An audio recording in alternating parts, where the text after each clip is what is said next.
আসসালামু আলাইকুম প্রিয় দর্শক, শুরুতেই আপনাদেরকে আমি একটা ছবি দেখাই। এটা আজকের ছবি না, প্রায় 19 বছর আগের একটা ছবি।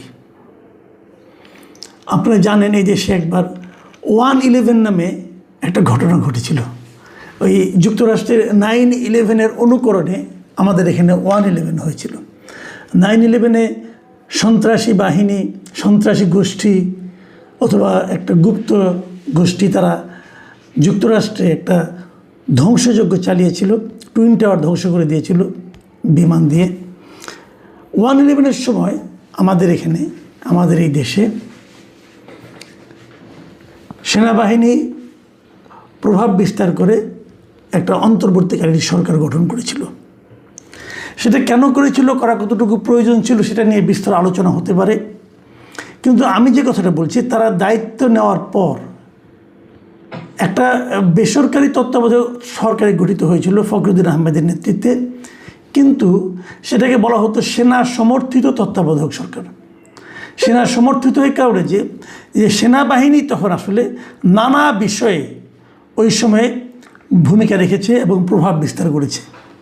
1/11-এর ওই সময়ে যে তত্ত্বাবধায়ক সরকার গঠিত হয়েছিল ফখরুদ্দিন আহমেদের নেতৃত্বে, সেখানে খুবই গুরুত্বপূর্ণ যে 3 জন সেনা কর্মকর্তার কথা উল্লেখ করা যায়।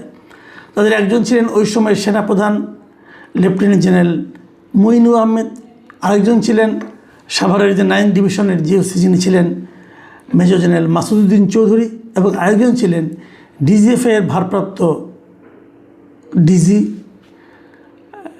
মিস্টার ফজলুল বারী। এরা খুবই পাওয়ারফুল লোক ছিলেন। এই পাওয়ারফুল লোকগুলোর মধ্যে মাসুদউদ্দিন চৌধুরীর বিরুদ্ধে অভিযোগ ছিল যে ওই সময় উনি বিভিন্ন ব্যবসায়ীদের ধরে এনেছেন এবং রাজনীতিবিদদেরকে অ্যারেস্ট করেছেন, এবং বহুল আলোচিত যে -2 ফর্মুলা, সেটাও ওনার মাধ্যমে বাস্তবায়িত করার চেষ্টা করা হয়েছিল বলে বলা হয়ে থাকে। এবং উনি এটা করতে পেরেছিলেন এ কারণে যে 2007-এর 11 জানুয়ারি ফখরুদ্দিন সরকার শপথ দিয়েছিলেন, এবং তার 2 মাস পরে মার্চ মাসে ওই সময় একটা গুরুতর অপরাধ দমন অভিযান সংক্রান্ত জাতীয় সমন্বয় কমিটি গঠন করা হয়েছিল। সেই সমন্বয় কমিটির চেয়ারম্যান করা হয়েছিল ওই সময়কার উপদেষ্টা এম এ মতিনকে, এবং তার প্রধান সমন্বয়কারী ছিলেন এই জেনারেল মাসুদ চৌধুরী। এবং বলা বাহুল্য, ওই সময় মাসুদ চৌধুরীর যে ক্ষমতার দাপট, এটা ওই সময় কথা যারা মনে রাখতে পারবেন তারা নিশ্চয়ই জানেন যে কী দাপট তার ছিল। এবং তার নির্দেশেই ওই সময় কিন্তু বিভিন্ন রাজনৈতিক দলের নেতা খালেদা জিয়াকে, তারপর শেখ হাসিনাকে এবং তারেক রহমানকে পর্যন্ত, এবং অন্যান্য অনেক পলিটিক্যাল লিডারদেরকে অ্যারেস্ট করা হয়।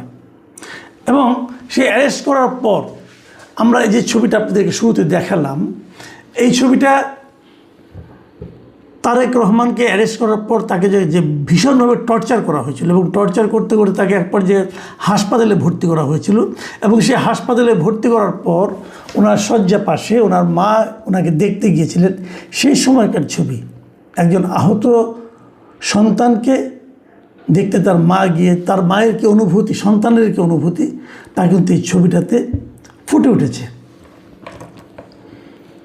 প্রশ্ন হচ্ছে, তারেক রহমানের উপরে শারীরিক টর্চারটা করতে হয়েছিল কেন?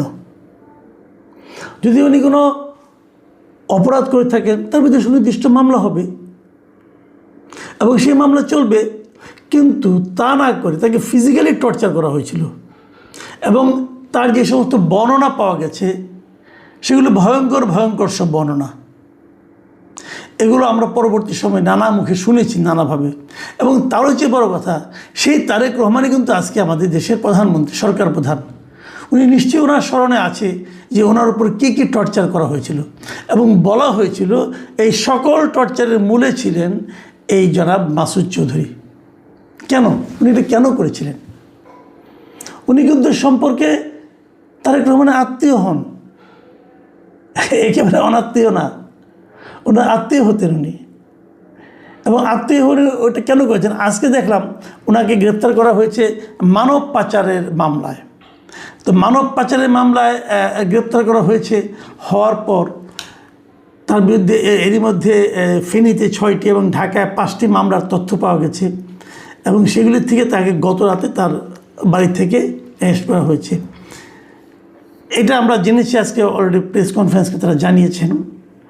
এবং আমি দেখলাম যে পিপি যিনি ছিলেন এই মামলার, যিনি নাকি মাসুদ চৌধুরীর জামিনের বিরোধিতা করেছেন এবং 5 দিনের রিমান্ডের পক্ষে ওনার বক্তব্য দিয়েছেন, সেই পিপি মিস্টার ফারুকি তিনি কিন্তু বলেছেন যে এই মাসুদ চৌধুরী জিয়া পরিবারকে শেষ করে দিতে চেয়েছিল।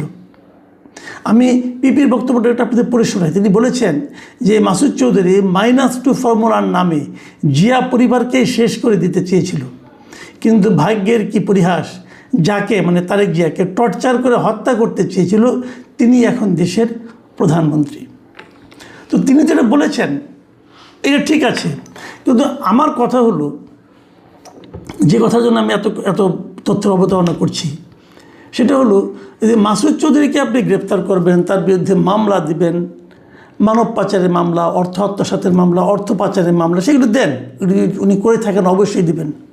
কিন্তু তার বিরুদ্ধে তো সবচেয়ে বড় মামলাটা হওয়া উচিত রাজনৈতিক নেতাদের হয়রানি করা, রাজনৈতিক নেতাদের গাইড জুড়ে গ্রেফতার করা, এবং সবচেয়ে বড় কথা হলো একজন মানে গুরুত্বপূর্ণ রাজনৈতিক নেতাকে শারীরিকভাবে প্রহার করে পঙ্গু করে দেওয়ার চেষ্টা করা, যে কাজটা উনি তারেক রহমানের বিরুদ্ধে করেছিলেন। এটা কি অপরাধ নয়?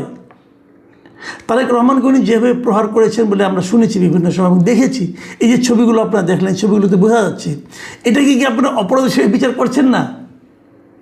আমি এই জায়গাটাতে প্রশ্ন করতে চাই যে যার যা অপরাধ তাকে সেটা দিয়েই ধরুন, ছোট অপরাধ দিয়ে ধরার কোনো দরকার নেই, বড় অপরাধ দিয়ে ধরুন। অনেক সময় বলা হয় কি যে মামলা সাজাতে সময় লাগবে, তথ্য প্রমাণ সংগ্রহের সময় লাগবে, কাজে আপাতত ওটাতে ধরলাম, পরে অন্য অন্য মামলা সাজিয়ে তখন তাকে এগুলোতে আটকানো হবে। ভাই এটা একটা খেলো যুক্তি। কারণ তারেক রহমান ক্ষমতা নিয়েছেন 1 মাসের বেশি সময় হয়ে গেছে, উনি দেশে ফিরেছেন তাও 3 মাসের বেশি সময় হয়ে গেছে। তো এর মধ্যে কি এই মামলার বিষয়গুলো নিয়ে কেউ কোনো আলোচনা করতে পারলো না, মামলা সাজাতে পারলো না, অথবা তথ্য প্রমাণ সংগ্রহ করতে পারলো না? পারা তো উচিত ছিল। আমরা দেখি যে একজন লোককে এমনি যেন তেন একটা মামলা দিয়ে ঢুকিয়ে দেওয়া হয়, ঢুকিয়ে দিয়ে তারপরে কি হয়, সেই মামলা তার এক সময় তেমন একটা সাজা হয় না। আমি একটা উদাহরণ দিয়ে বলি, আজকে দেখলাম একটা পত্রিকাকে নিউজ দেখলাম যে এই পুরান ঢাকার ক্যানিগঞ্জে বৈষম্যবিরোধী ছাত্র আন্দোলনের জিহাদ, যার বয়স 11 বছর, নামের এক কিশোরকে হত্যার অভিযোগে একটা মামলা হয়েছে এবং সেই মামলায় শেখ হাসিনা সহ 124 জনকে আসামি করা হয়েছিল। এবং সেই মামলায় গত বৃহস্পতিবার যে তদন্তকারী কর্মকর্তা ছিল তিনি এটার ফাইনাল রিপোর্ট দিয়েছেন। ফাইনাল রিপোর্ট মানে উনি কারো কোনো দোষ পান নাই। কেন পান নাই? এই কারণে ওই জিহাদ নামক ছেলে সে মারাই যায়নি। এখন সে মারা না যাওয়াতে সে আহত হয়েছিল, কিন্তু সে মারা গেছে এই কথা বলে মামলা হয়েছিল এবং সেই মামলায় শেখ হাসিনা সহ 124 জনকে আসামি করা হয়েছিল। শেখ হাসিনা তো দেশের বাইরে, বাট এই 124 জনের মধ্যে কতজনকে এর মধ্যে গ্রেফতার করা হয়েছে এবং গ্রেফতার করার পর তাদেরকে টর্চার করা হয়েছে, তাদেরকে নানা ধরনের ভোগান্তি শিকার হতে হয়েছে, তাদেরকে নানা ধরনের টাকা পয়সা তাদের কাছ থেকে নেওয়া হয়েছে টর্চার কম করবে এই কথা বলে। এগুলি কি হয়নি? হয়েছে। তো এর জন্য দায়ী কে থাকবে? তাহলে কি এই মামলার বাদীকে ডেকে আনা হবে, তুমি কেন এই মামলা করলা? কিচ্ছু হবে না। যে পুলিশ এই লোকগুলিকে টর্চার করেছে তার বিরুদ্ধে কোনো অ্যাকশন হবে? তাও তো হবে না। তাহলে আমি বলি এরকম, যেমন ABM খায়রুল হক সাবেক প্রধান বিচারপতি ছিলেন, ওনার বিরুদ্ধে মামলা করা হয়েছে এক হত্যা মামলা। ওনার বিরুদ্ধে মামলার অনেক কিছু ছিল, উনি তত্ত্বাবধায়ক সরকারের বিষয়টাকে বাতিল করে দিয়েছিলেন এবং দেওয়ার মাধ্যমে তো দেশের আজকে এই অবস্থা। তো এত বড় অপরাধ যিনি করেছেন তাকে সেই অপরাধে মামলা না করে অন্য এক অপরাধে মামলা করে দেওয়া হয় কেন? এই মাসুদ উদ্দিন চৌধুরীর ক্ষেত্রে একই জিনিস। একজন রাজনৈতিক নেতা, একজন কেবল না, অনেক রাজনৈতিক নেতাকে উনি টর্চার করেছেন। ওনার আমলে উনি যেটা সদস্য সচিব ছিলেন, সেই যে একটা কমিটি করা হয়েছিল, জাতীয় সমন্বয় কমিটি, যে গুরুতর অপরাধ দমন অভিযান সংক্রান্ত জাতীয় সমন্বয় কমিটি, সেই কমিটির প্রধান সমন্বয়কারী হিসাবে উনি এই লোকগুলিকে নিয়ে এসেছেন, এনে টর্চার করেছেন, এক একজনকে মৃত্যুর মুখে ঠেলে দিয়েছেন। অনেকে অনেক দিন পঙ্গুত্ব ছিলেন, অনেক দিন। তারেক রহমান সাহেবও দীর্ঘদিন অসুস্থ ছিলেন এই রোগ নিয়ে। এই প্রহারের কারণে, তাহলে এর বিচার হবে না? তাহলে আপনি তাকে এই অপরাধে ধরলেন না কেন, অন্য অপরাধে ধরলেন কেন? এই বিষয়গুলো আমি মনে করি আলোচনায় আসা দরকার। মানে অনেকে অনেক কথা বলেন যে আমরা একে ধরলাম, আটকাইলাম, তারপরে না, মূল অপরাধটাই আগে আনা উচিত আমি মনে করি। এবং মূল অপরাধটাকে মামলা সাজানো কোনো কঠিন কাজ না। যে ঘটনা ঘটেছে সেটার উপরে মামলা করেন আপনি। আমরা তো মাসুদ উদ্দিন আহমেদের মানব পাচার সম্পর্কে অতটা যাই না। মানব পাচার কীভাবে করেছেন, ওই যে ওনার এই মানে আদম ব্যবসার মাধ্যমে করেছে, অপরাধ তো অনেক করেছেন, ওনার তো সিরিজ অফ অপরাধ ছিল, সবগুলো আসামি করেন।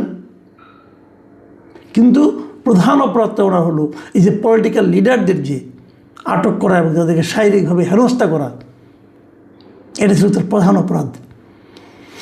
এই অপরাধের শাস্তি সবচেয়ে আগে হওয়া উচিত, এবং এটা হলে পরেই আগামীতেও কিন্তু এই ধরনের অপরাধ করতে তারা একটু চিন্তা করবে যে এই ধরনের অপরাধ করা যায় কিনা। আমি মনে করি যে যা অপরাধ করবে তাকে সেই অপরাধে বিচার করা উচিত। প্রিয় দর্শক, এখন এই পর্যন্তই। আল্লাহ হাফেজ।